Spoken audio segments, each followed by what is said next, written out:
The next speaker is Professor Andrew Ezzaduyan Zamani. Dr. Andrew Zamani is a professor of clinical psychology.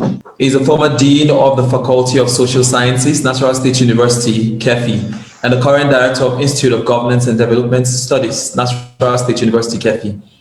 He is the editor-in-chief of the African Journal of Applied Psychology, Central Nigerian Journal of Psychology, and the Nigerian Journal of Governance and Development Studies. Prof is an honorary consultant psychologist with the Jos University Teaching Hospital, Jos Plateau State, and has taught for a decade at the Department of Psychiatry, University of Jos. He is the immediate past president of the Nigerian Psychological Association and executive council member of the Pan-African Psychology Union. His research interests are mental health, psychoepidemiological substance abuse, stress, clinical counseling, models to mitigate public health challenges, psychometrics, and health system development. So, ladies and gentlemen, Professor Andrew Ezzaduyan Zamani. Yes, greetings everyone, and thanks for the patience with me regarding connections. Like I said at the beginning, I will be discussing the need for evidence-based suicide prevention actions in Africa. It is obviously related to research. And in doing so, I will be asking a lot of questions. I wish that we could really interact, but we don't have the time. First, the question is, what is the problem? The problem about suicide is the fact that there's a rising incidence of lethal self-harm all over the world. People are increasingly defying socio-cultural and spiritual precepts to commit suicide. Face every strata of society. No one is spared. The elderly, the young, the children, the teenagers, and so on and so forth. Suicide is associated with stigmatization of both the deceased and those who are really close to the deceased, especially family members. In my own community, if one commits suicide, the villagers frame a song, with which to really debase the deceased and the family members. And so you go around the village with your head, bowed, because your relation has done what is abominable. Suicide by a loved one complicates the grieving process. You don't know whether to grieve because you love the deceased or to remain in perpetual anger against the calamity, the shame, the stigma that has been visited upon you and other family members as a result of the action of the one who committed suicide. Suicide imposes stressful demands on significant others, whether we like it or not. Depending on where suicide takes place, you are bound to answer questions from neighbors, questions from the police, questions from doctors if eventually they are involved, and so on and so forth. And these things don't end. They don't end. So it complicates the grieving process. The stress is too much. And of course, because the stress is so much, there's a transfer of the psychosocial burden of suicide upon those who are surviving. The science of predicting suicide is actually work in progress to those who are in the psychological and the behavioral sciences. Like Dr. Lulu said, many times looks deceive. Most of the time, people who commit suicide, they try to divert attention by looking very happy, very excited, by doing things that are really very wonderful and dramatic positively dramatic, and then when you are paying attention, they just slide away and do what they have conjured in their minds to do. Now, what are the narratives that best explain suicide? I would attempt just a few. There are very many, but let us look at the theories that explain suicide. One is the fact that those who commit suicide are people who have been habituated to pain and, of course, fear. They have gotten so used to fear. They have gotten so acclimatized to fear and pain that they don't feel it anymore. The repeated exposure to this, causes them to eventually call it off, because they have experienced so much that there is nothing more to experience. Now, those who commit suicide are said to be people who have very low social integration. And low social integration has to do with not, feeling alienated, not having a sense of belonging, and losing a sense of purpose, and of course, being desperate. And in a situation of desperation and loss of sense of purpose, people attempt suicide or eventually commit suicide. But, the opposite could happen. People who are highly socially integrated, for the sake of heroism, they want to be remembered, after they have died, tend to commit suicide. I have achieved everything. I have been acclaimed for everything. Now there's really nothing more to achieve or to attain. So why don't I leave my name in the records of the Sons of Time? And so they commit suicide. But the question is that right? Is that sanity? Lulu, of course, said it's insanity. And I want to agree with her.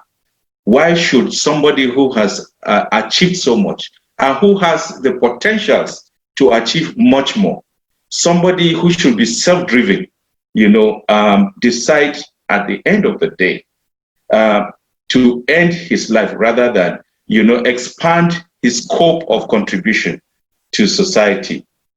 Now, there are two other issues. One has to do with low regulation, which has to do with sudden changes that people experience in life. Sometimes we are so taken aback, we are so shocked, we are so devastated by sudden changes in our life situations that the first thing that comes to the mind is to end it all.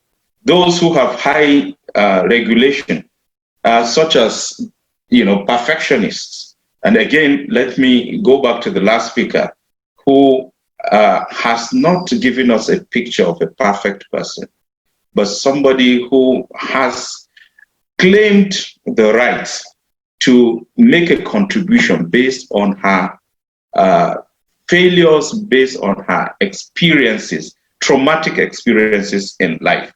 You see, if she was highly regulated, what she would do is to say, well, I was brought up this way. My kids have to be brought up in this manner. All right. And in most cases, those who try to repeat their childhood experiences exaggerate it on their words.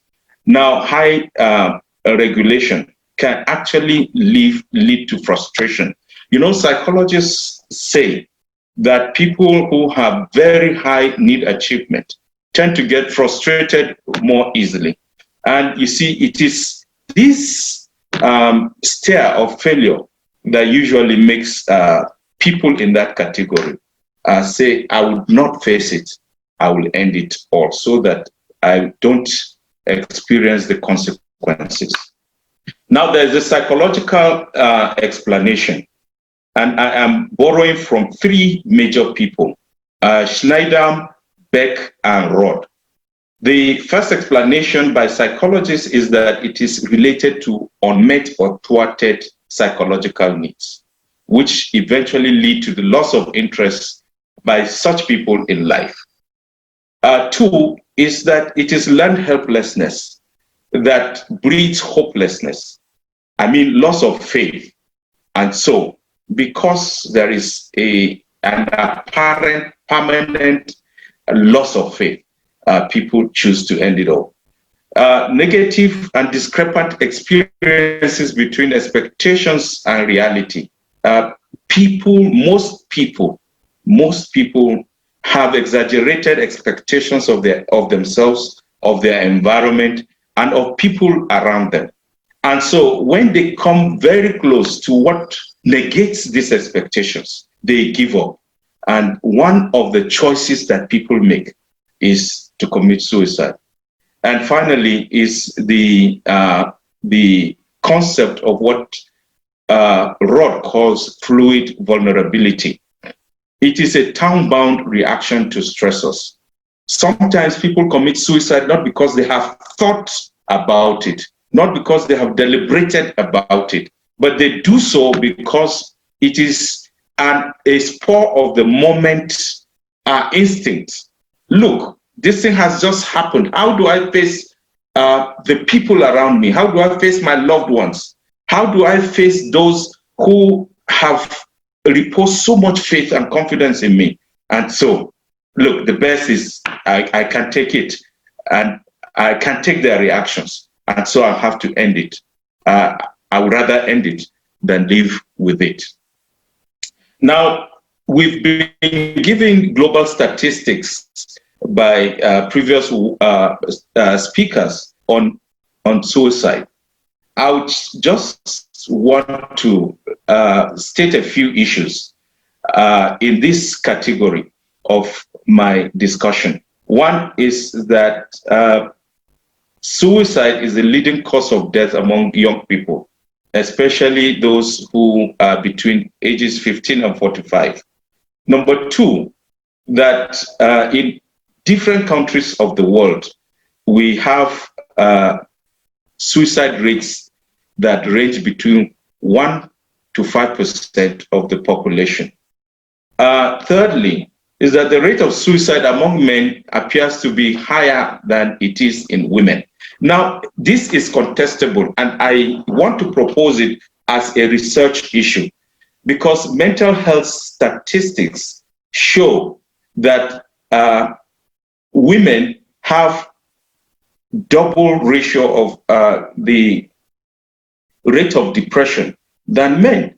And if most clinical depression cases of depression are found among women, why then is it that men tend to commit, more men tend to commit suicide than women? Now, you can bring up another argument that shows that the rate of substance abuse is higher in men than in women. Could it be that it is the influence of drugs on men who abuse substances that tends to heighten the rate of suicide amongst them more than we find in women?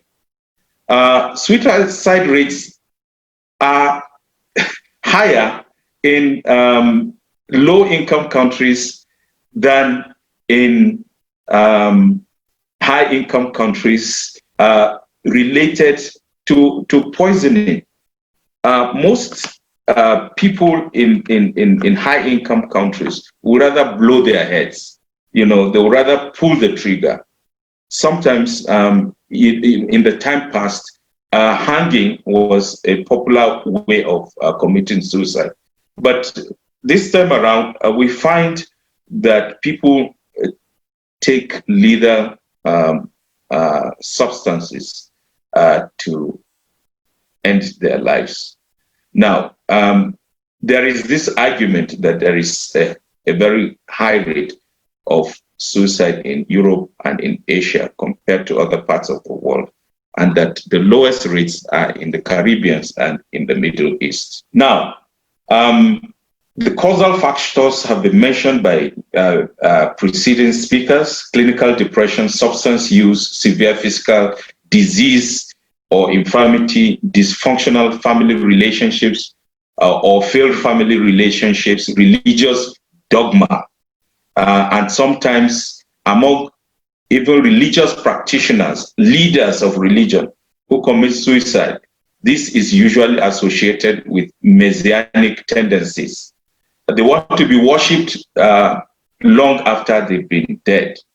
Terrorist heroism, frustration and inability to handle failure, chronic mental disease, and we should not underestimate this. And then, of course, the loss of a meaning in life. Then, what are the sources of current information that we have on suicide, especially in Africa? Because we have very little data, very little statistics, and even the statistics that we have do not enable us to interpret to the extent that we can take positive social actions to prevent suicide and to mitigate its effects. In any case, there is a place from where to start. Our health records, especially from internal medicine on self-poisoning or drug overdose. Now, there is a mistake that has been made very often in our medical settings. And this mistake is that, suicide issues are relegated to mental health problems. They are relegated to mental health problems. And so other areas of medicine that could track suicide for us are neglected. I think that we can even do retrospective studies now that this issue is a front burner issue in national development across the world, to check how many people who have died in hospitals, died of self-poisoning, how many people who are rushed into emergency departments of hospitals, came with drug overdose issues and so on and so forth, so that we can enrich the information that we have on the situation about suicide in Africa. Health records from psychiatric hospitals and departments on suicide due to severe depression is also very important. Very often, mental health practitioners, psychologists and psychiatrists only hear complaints on mental health related to suicide, but do not do risk assessment. They don't do risk assessment. People express suicidal ideations. People report incidences of attempted suicide. And all that we are interested in is either just prescribing antidepressants or, resorting to CBT to deal with the depression, neglecting, the fundamental indicators, of what we can tame, to ensure that we preserve life and improve living. And then, of course, anecdotal evidences from media reports, retrospective reports from people that have interacted with the deceased, and so on, and of course, suicide notes. So what we really need to know is the issue that we should be discussing right now.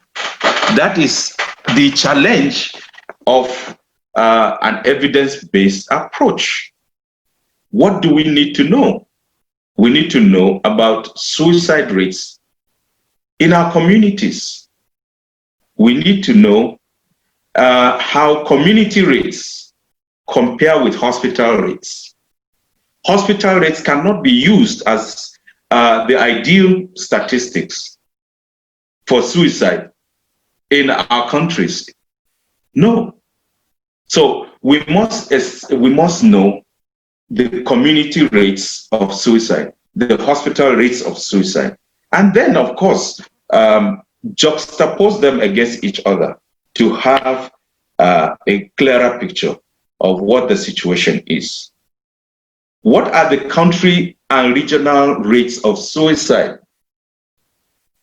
What's the rate of suicide in Nigeria compared to that in Ghana, compared to that in South Africa, compared to that in Mali? We need to know. We need to know what's the suicide rate in the West African sub-region compared to East Africa, compared to Southern Africa, compared to Northern Africa. What are the comparative rates as far as these geographical expressions are concerned? What are the country-specific risk and protective factors? Let us not forget that there are factors that define people that can be utilized, to take people out of risk or to shield them or to enhance resilience against suicide. So we need to identify that. While we identify the risk factors, we should also identify protective factors. What do we need to know? We need to know what suicide is voluntary and what suicide is involuntary. What suicide, takes place because somebody is psychotic and is responding to voices, to commands to commit suicide. Like Dr. Lulu said, we are wont to blaming people who commit suicide. Why would that person chicken out so easily or so soon? We thought he was a godly man. We thought she was this, she was that. We thought she was strong, whereas it is possible that the person who just committed suicide, did not do it out of personal volition, did it because there was an underlying and unrecognized psychiatric ailment. How far is substance use implicated in the rising cases of suicide in Africa? We have not answered that. What is the role of religion in suicidal experience? We do not know.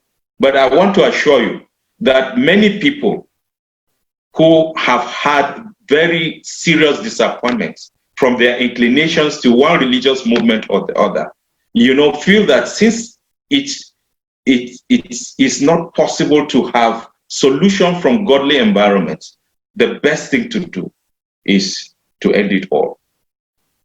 What are the contributions of culture to suicidality?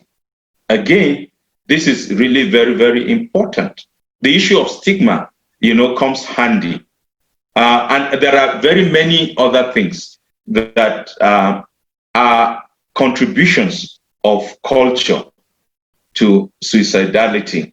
Will the rate of suicide in African countries be related to the level of their socio-economic development and living conditions? Of course, we have all been told that suicide is now very high among young persons who cannot earn a living anymore. The national economies are not friendly to them. Their earning capacity is not there. They cannot even fetch a job. And so what is the worth of life if I cannot be useful, if I can't find anything productive to do? And so they end it all. What is the status of mental health care in respective countries? Again, we have many people who have had suicidal ideations, who have made attempts to end their lives, who have been redeemed, and who have been taken to places where, their problems were complicated. And so suicide was not prevented. Of course, we should all be mindful of the fact that psychological trauma, is a leading cause of suicide in Africa. We have very many people who have died in IDP camps right now because the camp could not guarantee their safety. Their homes were raided. They ran to a safety zone, IDP camps, where expectedly they were supposed to be protected, but they never got the protection in those IDP camps by the people who are statutorily designated to protect them. And so what happens? They end up committing suicide. Many rapes have taken place in such places. So if these are the imperatives, I think that we need to find a way forward. First, I think what we need is a database of media and mental health practitioners, civil societies, and researchers in the area of suicide prevention. We need to develop suicide risk assessment tools that are based on the sociocultural realities of African communities. We also need to build capacity of practitioners and communities to institute early detection systems for suicide. We shouldn't be taken aback anymore, by incidents of suicide. We should institute early detection systems. Find out what the early warning signs are in respective African countries or communities so that we can mitigate suicide.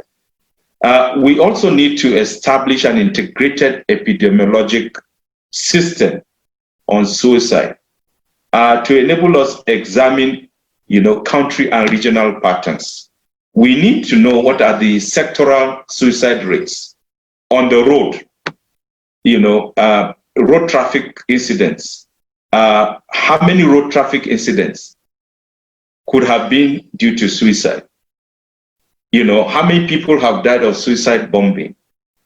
How many security men, I'm talking about our detectives, I'm talking about the military, I'm talking about the police, have had to commit suicide based on espionage-related activities. We shouldn't leave that out, and we can actually institute mechanisms by which to detect these things. What about employee suicide rates? Because we need to know how the work environment enhances psychological well-being. Our workplaces doing just that. How does family dynamics contribute to suicidal risks, and so on and so forth? Of course, I have talked about psychospiritual and the cultural correlates of suicide. These are areas of investigations that we need to begin to think about. These are research areas that we need to initiate and, of course, pursue with a lot of vigor so that we will not be depending on WHO, depending on the United Nations for statistics all the time about our situation regarding our economic status and, of course, health status, and in this case, the condition of suicide. Now, I want to say that another area in which we need to pay attention and to focus our intervention in suicide prevention is to enrich national demographic health surveys such that we are able to monitor patterns of suicide in our communities, especially in terms of the mortality data that are generated. If we insist on trying to know what are the causes of death, I believe, and we include suicide as one of such, it is possible to have additional information. we also need to increase our understanding of the risk factors that lead to suicide. We need to appraise the relative efficacy of intervention models. You know, there are different groups, and both as NGOs and as professional service providers who have enunciated certain approaches to mitigating suicide. There are some that are using traditional therapeutic methods, but these methods are not evaluated. We need to begin to think about how to do so. We need to share information on what works so that we can improve on the current efforts to prevent suicide. We need to derive indices of governance that are helpful, you know, to enhancing mental health and psychological well-being. We also need to identify help-seeking pathways to enable us develop, you know, national frameworks and guidelines, you know, for suicide prevention. This is really very, very important because it